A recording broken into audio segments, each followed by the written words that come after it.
வணக்கம். நான் உங்கள் டாக்டர் நவசக்தி சுந்தர்ஜி பேசுகிறேன். இதை பதிவு செய்கிறேன்.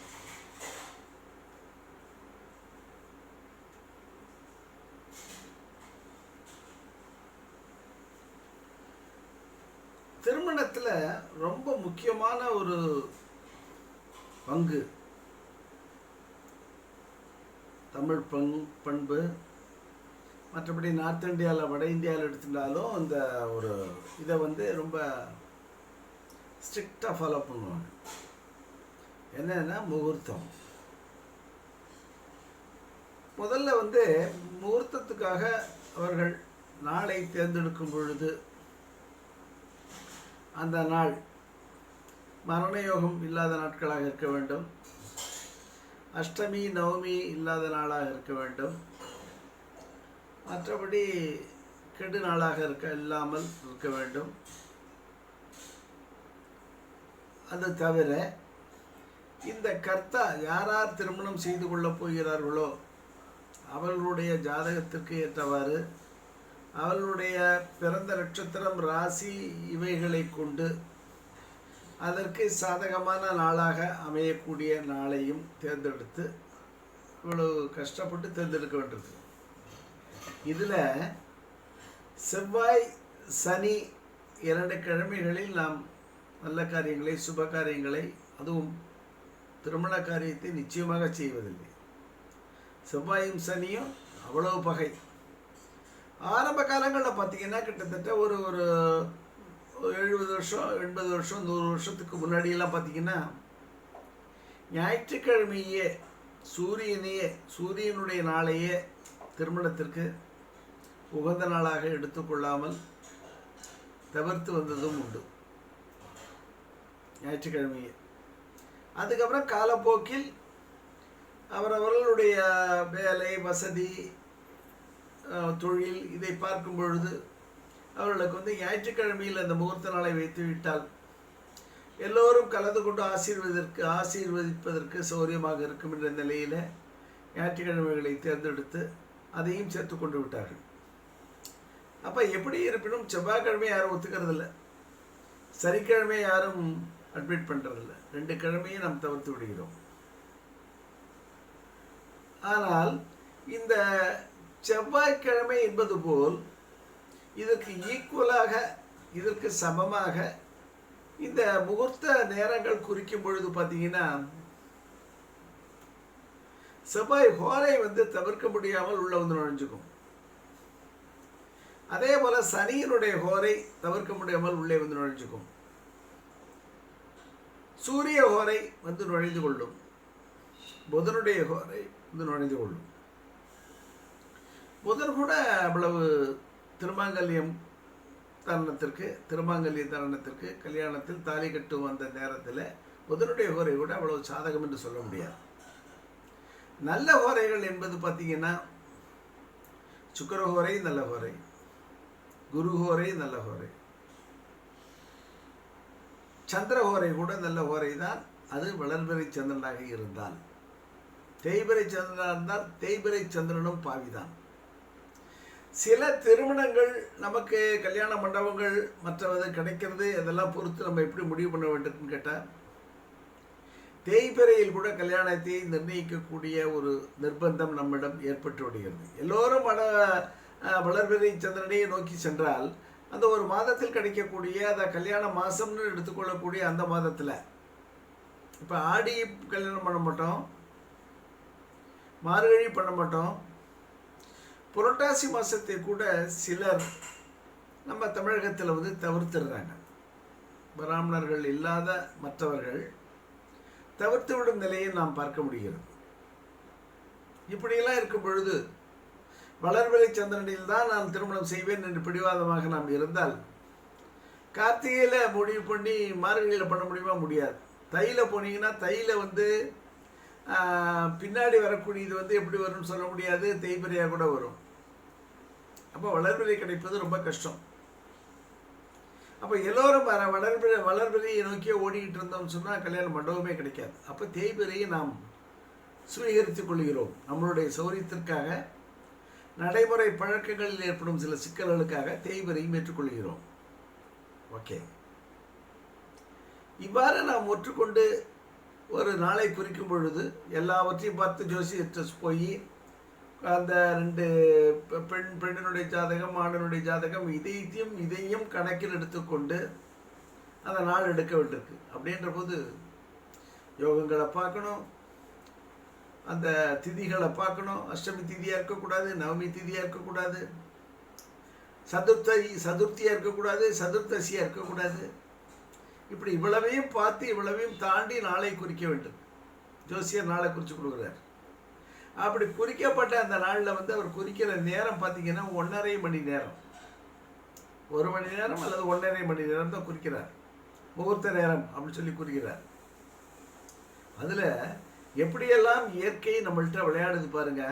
இதை எப்படி இந்த இயற்கையை விளையாடும் இந்த பிரபஞ்சத்தில் நம்ம அதை ஜெயித்து நல்ல நேரத்தை தேர்ந்தெடுத்து நாம் திருமங்கலை தாரணத்தை நடத்தி வைத்தால் சிறப்பாக இருக்கும் என்ற அந்த பதிவு தான் இப்போ வரப்போகுது.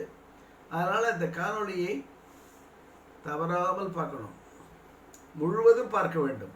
இது முழுவதும் பார்த்தால்தான் நீங்கள் புரிந்து கொள்ள முடியும். உங்களுக்கான தகவல், கரெக்டான தகவல் உங்களுக்கு கிடைக்கும். இடையில கட் பண்ணிட்டு போயிட்டீங்கன்னா உங்களுக்கு கிடைக்காது. முழு தகவலையும் நீங்கள் பார்க்க வேண்டும். திங்கட்கிழமை என்று எடுத்துக்கொண்டால் காலம்பரை பார்த்தீங்கன்னா 6 to 7 சந்திரகோரை. அது வளர்பிறை சந்திரனாக இருந்தால் ரொம்ப நல்லது. அது தாராளமாக அதில் முகூர்த்தம் வைத்துக் கொள்ளலாம். 7:30 to 9 என்ன வந்துடும் கேட்டிங்கன்னா ராகுகாலம் ஏற்படும், முகூர்த்தம் வைக்க முடியாது. சரி, 9க்கு மேலே வச்சுருவோம் அப்படின்னு நீங்கள் போனீங்கன்னா அங்கே செவ்வாய் ஹோரை வந்துடும். 9 to 10 செவ்வாய் ஹோரை.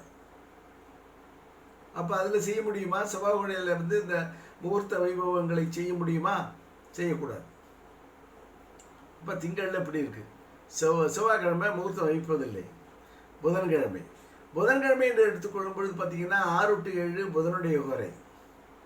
புதன் ஹோரை அவ்வளவு சிறப்பு கிடையாது.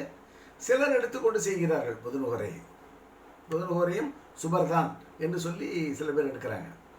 அங்கே பார்த்தீங்கன்னா 7:30 to 9 யமகண்டம். அதில் எடுக்க முடியுமா? முடியாது. 9 to 10 நல்ல நேரமா? நிச்சயமாக நல்ல நேரம்.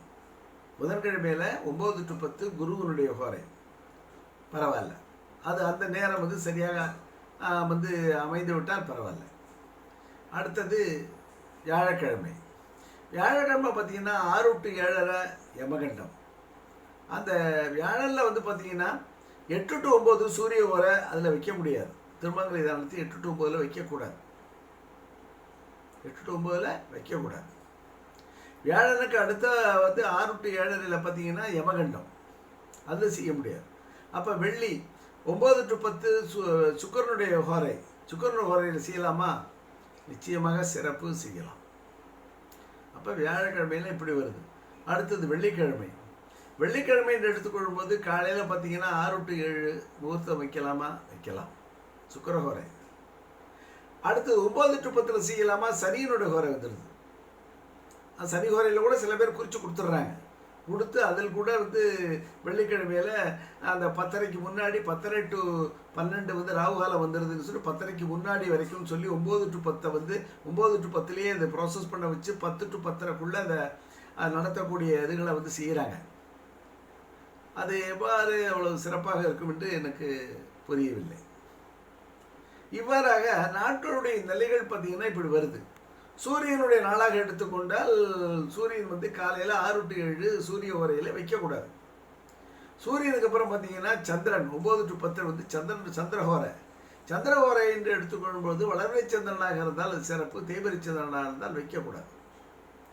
இவ்வாறாக இவ்வளவு சிக்கலான அமைப்புகள் இருக்கும் பொழுது நிச்சயமாக ஒரு நல்ல ஜோதிடரால் தான், உங்களுடைய குடும்ப ஜோசியரோ மற்றபடி உங்களுடைய ஜோதிடர் யாரோ அவரால் தான் ஒரு நல்ல நேரத்தை தேர்ந்தெடுக்க முடியும்.